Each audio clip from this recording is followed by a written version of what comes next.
দেখোন মই পংকজ চনিকৰ আপোনালোকে চাই আছে অংকুৰিত অসম দৰ্শকসকলে মোৰ পিছফালে এখন চলাৰ দেখিছে এখন সৌৰ শক্তি চালিত এখন চলাৰ এই চলাৰখন আমাৰ কৃষক দেৱজিৎ চাংমাই তেওঁ ৰাজসাহায্য পাইছে নহয় আপুনি ৰাজসাহায্য আজি এই চলাৰখনে কেনেকুৱা ধৰণৰ তেওঁ কাম কৰে বা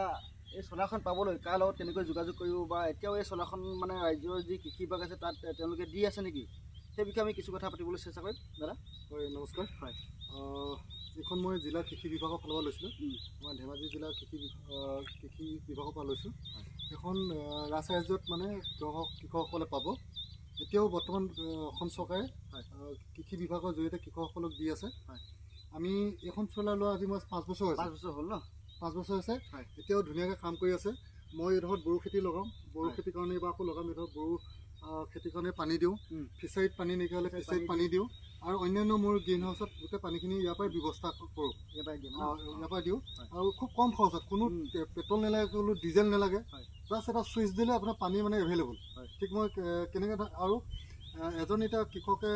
হয়তো মেচিন এটা কিনিবৰ কাৰণে তেওঁৰ কাৰণে পইচা নাথাকিবও পাৰে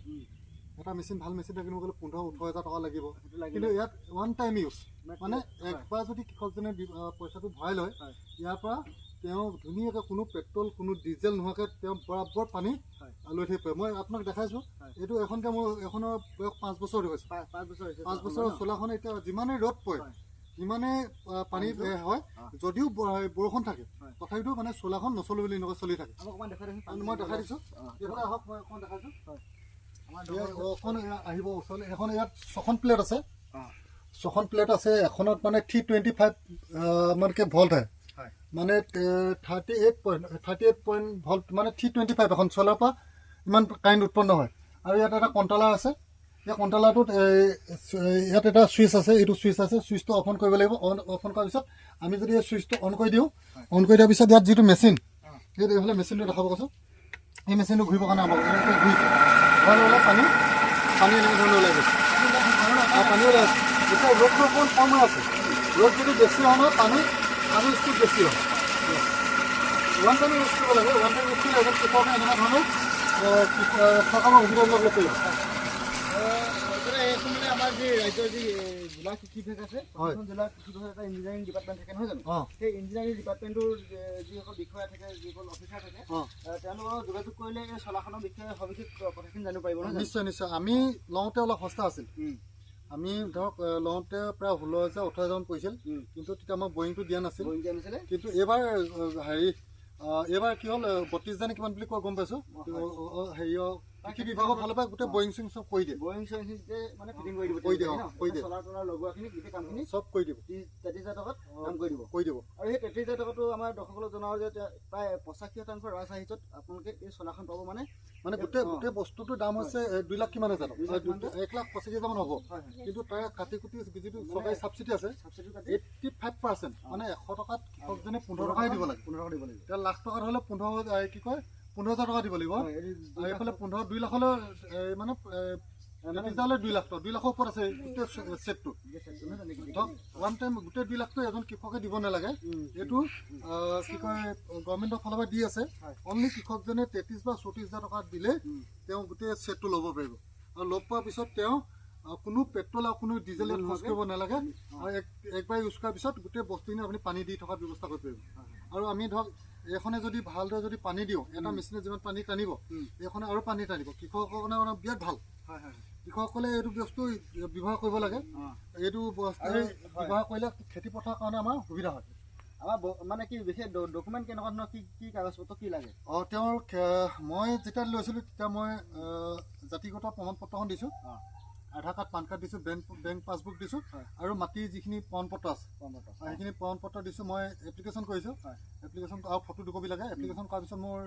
চেংচন হৈছে চেংচনৰ প্ৰথম আমি ধেমাজি জিলাত চাগে মই 2 নম্বৰত নে 3 নম্বৰত মই বস্তুটো এইটো লৈছোঁ এতিয়া লাহে লাহে গোটেই ধেমাজি জিলাখনতে কৃষকে ল'বৰ কাৰণে আৰম্ভ কৰিছে আমি প্ৰথম আহোঁতে এখন লৈছোঁ আজি ধৰক 5 বছৰ হৈছে 5 বছৰটো ইয়াৰ মানে কোনো ইয়াত ডেমেজ হোৱা নাই মটৰ আজিও ধুনীয়াকৈ চলি আছে কিন্তু কৃষকজনে ব্যৱহাৰ কৰিব পৰাটোৱে মেইন কথা এতিয়া আমাৰ দখলৰ 5 বছৰীয়া এখন চলাৰ আৰু পানী পাম, এইটো চলাৰযুক্ত পানী পাম আৰু পানী এতিয়াও আহি আছে। আমি এই চলাৰখন আৰু এটা কাম কৰোঁ, এই পাম্পটো খুলি দিওঁ, যদি ফিচাৰী যদি সিঁচিবলগীয়া হয় ফিচাৰীত পাইপডাল লগাই দিওঁ, ফিচাৰীটো আমি সিঁচিব পাৰোঁ, গোটেই ফিচাৰী সিঁচিব পাৰোঁ। আকৌ ফিচাৰীত যদি পানী দিবলগীয়া হয় আকৌ পানীও দিব পাৰোঁ। আমি লাহেকৈ ইয়াত এটা খুলিব পাৰোঁ, এটা এই য'ত পানী থৈছোঁ তাত আমি খুলি দিলোঁ, মেচিনটো এনেকৈ লগাই দিলোঁ, লগাই লোৱাৰ পিছত তাত ছেকশ্যন পাইপডাল পানীত ভৰাই দিলোঁ আৰু মটৰ চালু কৰি দিলোঁ, আপোনাৰ গোটেই পানী ফিচাৰীৰ পৰা আমি সিঁচিব পাৰোঁ। সেইটো এটা কাৰণে সুবিধা হয়। যদিহে ফিচাৰীবিলাক ওচৰত থাকে তেতিয়া সুবিধা হ'ব, যদি কৃষকজনে যদি ফিচাৰীটো দূৰত থাকে তেতিয়া কিন্তু অসুবিধা হ'ব। এতিয়া আমাৰ ধৰক চলাৰখনৰ লগতে মোৰ 2টা ফিচাৰী লাগি আছে, দেখিছে সৰু সৰু ফিচাৰী, এই 2টা লাগি আছে। কেতিয়াও আমি সিঁচো আৰু যদি খৰালি মাহত যদি পানী নাইকিয়া হৈ যায় লাহেকৈ আমি পাইপডাল লগাই ফিচাৰীত পানী দি দিলোঁ, আমি মাছো পালন কৰিব পাৰিলোঁ চলাৰখনৰ পৰা, আমি খেতিপথাৰ লগাব পাৰিলোঁ, মানে বিভিন্ন ধৰণৰ কামত আৰু বিভিন্ন ধৰণৰ কামত আৰু খেতিয়ক এজনক এই বস্তুটো আটাইতকৈ গুৰুত্বপূৰ্ণ বস্তু। যদি পানী নাথাকিলে এজন কৃষকে কেতিয়াও খেতি কৰিব নোৱাৰে, কিন্তু আমাৰ পানীটো লাগিব, পানীটো মেইন ব্যৱস্থা কৰি ল'ব লাগে।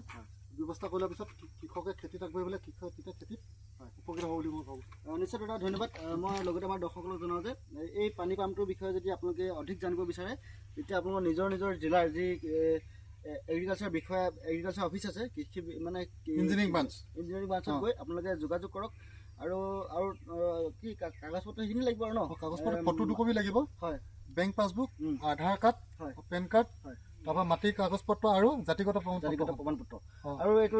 33,000 টকাৰ ডাফ কাটিব লাগিব আৰু এমাহ বা 2 মাহৰ পাছতে ডাফ কটা, এমাহ 2 মাহ পাছতে বস্তুটো ধৰক চেংচন হ'ব। চেংচন হোৱাৰ পিছত ডাফ কটা পৰ্যায়ৰ পিছত হ'ব, যেতিয়া নেকি ধৰক ডিএলচি বহিব, ডিএলচিত চেংচন পাছ হোৱাৰ পিছত তেতিয়া তেওঁ ডাফ কাটিব লাগিব, ডাফ কটাৰ পিছত তেওঁ এমাহ মানৰ পিছতে বস্তুটো পাই যাব, 1.5 মাহৰ পাছত মানে বস্তুটো পাই যাব। আৰু আমি এটা কথা জানিছিলোঁ, অলপ বেছি দিনো লাগে চাগে সম্ভৱ, কাৰণ মানে আমাৰ যি অংকুৰিত অসমৰ পৰা দৰ্শকসকলে আমি বিশেষকৈ এটা নিউজ প্ৰচাৰ কৰিছিলোঁ, তেতিয়া তাৰ তলত দুজনে কমেণ্ট বক্সত লিখিছিলে যে প্ৰায় মানে 6 মাহমান তেওঁলোকে বা 8 মাহমান তেওঁলোকে দি থৈ দিছে, কিন্তু হয় চাগে কেতিয়াবা ন? মই ভাবোঁ এনেকুৱা হয়, ধৰক এটা ইয়াত এখন 2খন চোলাটো কৃষি বিভাগে হ'লে আনি দিব নোৱাৰে, আনিলে গাড়ী হিচাপে আনিব লাগিব। গাড়ী হিচাপে আনিবলৈ যাওঁতে অন্ততঃ তাত মানে এখন গাড়ীত যদি 20খন চোলা আহে বা 25খন চোলা আহে, 25খন চোলাৰ আকৌ 25জন কৃষকে তাত এপ্লিকেশ্যন কৰিব লাগিব। যদি 25জন এপ্লিকেশ্যন কৰিব তাত পাছ হ'ব লাগিব, যিকেইজনে চেংচন হয় তেতিয়াহে বস্তুটো দিব পাৰিব। গতিকে আমি অকলেকে যদি এপ্লিকেশ্যন কৰোঁ তেতিয়া আমাক আকৌ টাইম লাগিব, কিন্তু যদি আমি সমূহীয়াভাৱে যদি এখন গাঁৱতে যদি এনেকুৱা 4-5খন যদি চোলা ল'ব বিচাৰোঁ তেতিয়া গোটেই গাঁওখনৰ কাৰণে খেতিপথাৰ কাৰণে হৈ যায়। গতিকে ইমান দেৰি নালাগে। নিশ্চয় বুজি পাইছে আপুনি কথাটো বুজাই দিলে ভালে হ'ল। ধন্যবাদ। নমস্কাৰ, ঠিক আছে, ধন্যবাদ। পানীটো